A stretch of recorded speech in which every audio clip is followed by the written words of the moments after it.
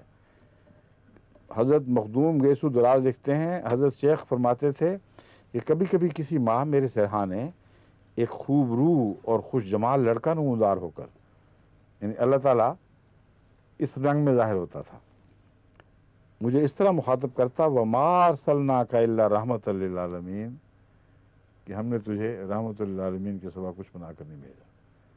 اب بتائیے مولوی صاحبان کہ یہ اگر نہ اسی قسم کی روایت مسیح علیہ السلام کے متعلق ہوتی تو تمہاری زبانیں کیا کیا نہ کھلتی، کس قسم کی بےہودہ سرائی تم نہ کرتے۔ اب کر کے دکھاؤ، اب کہہ سکتے ہو نعوذ باللہ من ذالک کہ لعنت برتو و برکارے تو۔ حضرت امام عبد الوہاب شارانی رحمۃ اللہ علیہ، حضرت محی الدین ابن عربی رحمۃ اللہ علیہ کا مذہب یوں لکھتے ہیں۔ عبد الوہاب شارانی بہت صاحب مرتبہ عالم خدا ترس بزرگ گزرے ہیں۔ وہ کہتے ہیں حضرت محی الدین ابن عربی کا مذہب یہ تھا فَيُرْسَلُ وَلِيًّا ذَا نُبُوَّةٍ مُطْلَقَةٍ وَيُلْهَمُ بِشَرْعِ محمد صلی اللہ علیہ وسلم۔ یہاں مسیح کا ذکر ہوا رسول کا، کہتے ہیں فَيُرْسَلُ وَلِيًّا، مسیح ایک ایسے ولی کے طور پر نازل ہوگا، ذا نبوۃ مطلقۃ، جس کو مطلق نبوت عطا ہوگی، کوئی شرط نہیں ہے، وَيُلْهَمُ بِشَرْعِ محمد، اور اس پر براہ راست محمد رسول اللہ کی شریعت نازل ہوگی۔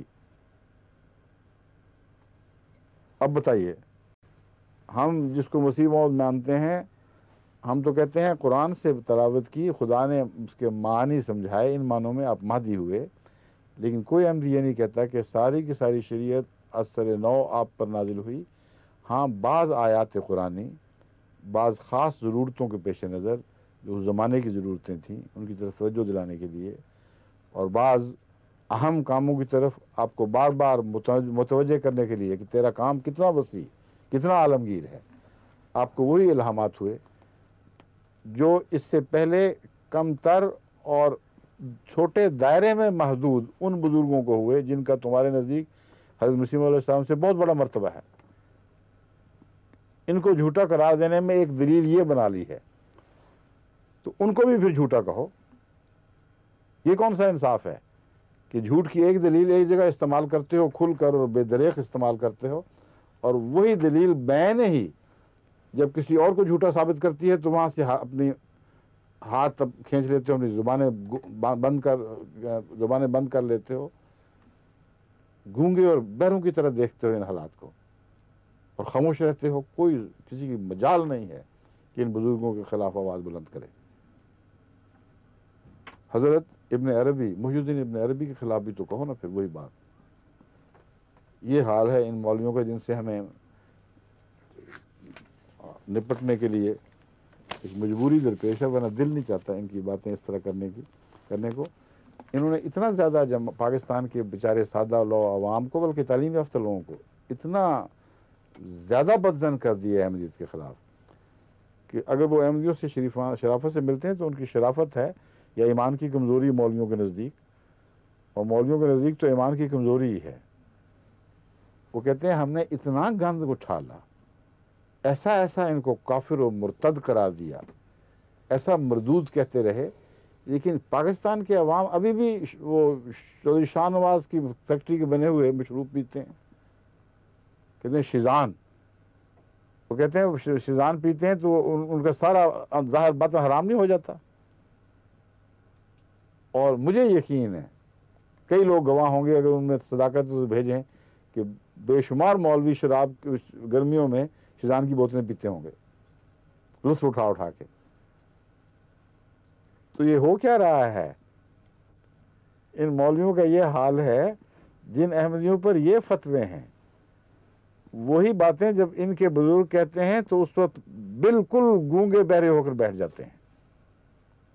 ان سب بزرگوں کے ماننے والوں کی کارخانے بند کراؤ نا, ان کے خلاف بھی مہمات چلاؤ. کوکا کولا کی اور بھی فیکٹریاں وہاں موجود ہیں. میں شیزان کے حق میں کچھ نہیں کہہ رہا, میں صرف مثال دے رہا ہوں کہ ان لوگوں کا حال یہ ہے کہ اس بات کے جرم کو اپنی طرف سے جرم ثابت کر کے پھر اس طرح تتبع کرتے ہیں کہ پاکستان میں ہر احمدی کی زندگی اجیرن ہو جائے, حرام ہو جائے, ان کے ساتھ مکمل بائیکاٹ ہو جائیں. اور وہی عقیدے ان کے بزرگوں کے اپنے تسلیم شدہ وہ ان کی کتابوں میں بارہا لکھے ہوئے اور اس کے خلاف ٹس سے مس نہیں ہوتے. بس ثابت یہ ہوا کہ یہ جو غلط فہمیاں پھیلا رہے ہیں عوام الناس میں بھی اور بزرگوں شرفاء میں تعلیم یافتہ لوگوں میں, یہ سب ظلم ہے. اور اس ظلم کے نتیجے میں یہ جو تحریکات ہیں بائیکاٹ کی, ظلم و ستم کی, یہ جاری ہوتی ہیں. یہ الگ بات ہے کہ جو مسلمان ان کی باتیں مانتے نہیں, دل ان کا گواہی دیتا ہے کہ یہ جھوٹے ہیں, وہ کچھ پرواہ نہیں کرتے, شیزان پھر بھی چلتا ہی ہے. لیکن یہ تو اللہ کا فضل ہے ان بیچاروں پر. اور جہاں تک ان کی کوشش کا تعلق ہے, یہ بغض و عناد کی فضا پھیلائی گئی ہے. جو ان کی باتیں مانے اس کا کیسے دل چاہے گا کہ احمدی سے ملے, لیگ سے لیگ کرے, ان سے مسافے کرے. مگر ان سب کا اندر یہی حال ہے. ہمارے پاس بہت گواہیاں اس بات کی ہیں. کہتے ہیں یہ تو ہمارا کاروبار ہے, مجبوری ہے, چھوڑو پرے ان باتوں کو. اور پھر بعض ایسے ہیں جنہوں نے احمدی اتباع کے دست شفقت سے فیض اٹھاتے ہوئے دم توڑا ہے. مولوی ظفر علی خان صاحب ساری عمر مخالفت بیچارے کرتے رہے, مگر جب مری میں ان کے آخری دن تھے تو ساری قوم چھوڑ بیٹھی تھی ان کو, کسی کو پرواہ نہیں تھی ظفر علی خان کہاں گیا اور کیا کیا کہتا تھا. جب تک ان کی زبان چلتی, جب تک ان کا قلم رواں تھا, خوب لکھا کرتے تھے, اس میں کوئی شک نہیں. ان کے بعض اشعار ادبی لحاظ سے بہت اچھے ہیں, خواہ جماعت کے خلاف ظلم کے لحاظ سے کیسے بھی ہوں, مگر ادبی نقطہ نگاہ سے جس طرح علامہ اقبال کو بھی خدا نے ایک خاص فصاحت اور قادر الکلامی عطا فرمائی تھی, ان کی زبان بڑی شستہ اور بہت ہی ٹکسالی کی زبان تھی. لیکن جب تک وہ زبان چلتی رہی, جب تک اس قلم کے وہ قلم گل کترتا رہا, اس وقت تک تو واہ واہ واہ واہ ہوتی رہی. جب وہ آخری عمر کو پہنچے, بیمار ہوئے, سب چھوڑ چھاڑ کے بیٹھ گئے. حضرت مسلم موعود خود بیمار تھے, مری میں بھی ان دنوں تھا. تو ان کو اطلاع ملی کہ مولوی ظفر علی خان صاحب کی تو بیچارے کی یہ حالت ہے، کیونکہ بعض ہمارے مربیان یا جامعہ کے طالب علم یہ معلوم کر کے بیمار ہیں، ان سے آخری دنوں میں ملنے کے لیے گئے تھے، انہوں نے جو حالت قسم پرستی کی دیکھی ہے بہت پریشان ہوئے، حضرت مسلم موعود کو پیغام بھیجا، حالانکہ خود اس وقت ضرورت تھی، ہر وقت ڈاکٹر ہے، آپ نے اسی وقت ڈاکٹر حشمت اللہ خان صاحب کو اور حکم دیا کہ بلا تاخیر فوراً چلے جاؤ اور کچھ نہیں ان کو اور کہنا، صرف ان کی بیماری کی خدمت کرنی ہے، ان کو دوائیں دینی ہیں، ان کا علاج کرانا ہے۔ چنانچہ کوئی چھیڑا نہیں گیا، کہیں یہ نہیں کہا گیا کہ تم کیا کرتے تھے، ہم کیا کر رہے ہیں، اور اللہ تعالیٰ کے فضل کے ساتھ وہ احمدی طبیب کے فیض سے فائدہ اٹھاتے ہوئے انہوں نے اس حالت میں دم دیا ہے۔ مولوی طالع صاحب بخاری بیچارے ساری عمر جماعت کے خلاف بولتے رہے اور ایسے ایسے پھکڑ تولتے رہے کہ جواب نہیں تھا اس کا، عوامی مقرر تھے، جب بولنے پر آئیں تو بس پھکڑوں کے دریا بہا دیا کرتے تھے، اور ان کے اوپر پھر ہمارے عبد المجید صاحب سالک نے بھی خوب پھپتیاں کسی ہیں شاہ صاحب کے اوپر، وہ بہت ہی پرلطف کلام ہے ان کا بھی، آپس میں اس طرح یہ ایک دوسرے کے ساتھ چٹکلے کرتے تھے، مجلسوں سے الگ ہو کے جب بیٹھتے تھے تو قطعاً وہ انہیں تعصبات نہیں دکھایا کرتے تھے، بے تکلف بعض باتیں تسلیم بھی کر لیا کرتے تھے، کہتے ہیں ہاں یہ تو ہمارے سلسلے چل رہے ہیں۔ یہ جب آخری بیماری تک پہنچے ہیں تو مولوی ہمارے غلام باری صاحب سیف مرحوم مغفور، یہ شاید جامعہ کے کچھ اور طالب علم لے کے گئے تھے ساتھ یا اکیلے گئے تھے، بہرحال یہ تو گئے تھے یقیناً، ملتان پہنچے ان کی عیادت کے لیے، ان کو تعارف کرایا ہم کون ہیں، کہاں سے آئے ہیں، جامعہ احمدیہ کے پروفیسر ہیں، فالج سے بیچارے معذور پڑے ہوئے تھے بستر پر، کوئی قریب پاس نہیں پھٹکتا تھا، اپنے گھر کا کوئی بچہ شاید معمولی خدمت کر رہا تھا، بڑی ہی قابل تکلیف حالت تھی۔ تو مولوی صاحب نے حال پوچھا تو کہتے کیا حال پوچھتے ہو، زبان نکالی باہر، کھینچی ہاتھ سے کہ یہ کتیا جب تک بھونکتی رہی، قوم داد تحسین دیتی رہی، واہ واہ کرتی رہی، پھول نچھاور پیسے پھینکتی رہی، اب یہ کتیا جب سے بیمار بند پڑی ہے کوئی نہیں پوچھتا۔ یہ بھی ان کی فصاحت و بلاغت کا ایک انداز تھا، اس طرح کی زبان جو اپنے متعلق بھی استعمال کر لیتے تھے تو دوسروں سے ویسی زبان استعمال کرنا کوئی تعجب کی بات نہیں تھی، مگر وہی زبان ان کو لے بیٹھی آخر پہ کیا ثابت ہوا، اپنے منہ سے وہ اقرار کرتے ہیں کہ یہ حالت تھی اس زبان کی۔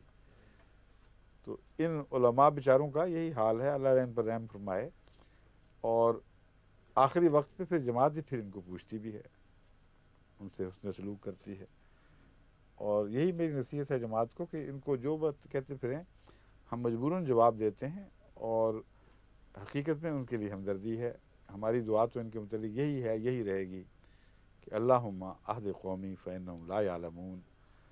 بعض پاکستانی جب یہ دعا سنتے ہیں میرے منہ سے، جو محمد صلی اللہ علیہ وسلم کی دعا ہے، تو بہت پریشان ہوتے ہیں کہ آپ کو پتہ نہیں ہمیں ان پہ انہوں نے کتنے دکھ دیے ہیں۔ میں ان سے کہتا ہوں مجھے نہیں پتہ، اللہ کا تو پتہ ہے۔ حضرت محمد رسول اللہ کی دعا ظالم کے حق میں تو نہیں سنی گئی تھی، جب دو میں سے ایک مانگا یا دو کے حق میں دعا تو کی تھی نا، ایک ابو جہل اور ایک عمر، تو ابو جہل تو اسی نحوست کی زندگی موت مر گیا، اور حضرت عمر کو اللہ تعالیٰ نے اندھیروں سے کھینچ کے نور میں داخل فرما دیا۔ تو یہ بیوقوفی ہے لوگوں کی جو یہ سمجھتے ہیں کہ اچھی دعا کر دو گے تو مارے جاؤ گے، اپنے ہاتھ کاٹ بیٹھو گے۔